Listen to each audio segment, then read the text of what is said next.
நம்ம ஒவ்வொருத்தருக்கும் சில தனிப்பட்ட நம்பிக்கைகள், கோட்பாடுகள் இதெல்லாம் வச்சிருக்கோம். அது நமக்கு ரொம்ப அப்ளிகபிளா இருக்கு. ரொம்ப உபயோகமா இருக்கு.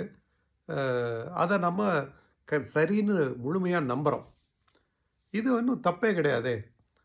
ஆனா, இதில எங்க பிரச்சனை வருதுன்னா, நம்ம நம்பிக்கைகள் மட்டும் தான் சரி அப்படின்னு எப்போ ஒரு பிடிவாதமான குணத்த நம்ம கைக்கொள்றோமோ, அத விட அடுத்தவங்களுடைய நம்பிக்கைகள்லாம் சரியல்ல அப்படிங்கிற மாதிரியும் அடுத்த லெவலுக்கு போயி, தனக்கு மாறுபட்ட கருத்து உள்ளவர்கள மட்டம் தட்டணும்னு நம்ம முனைகிறோமோ, அங்க தான் சிக்கல் வருது.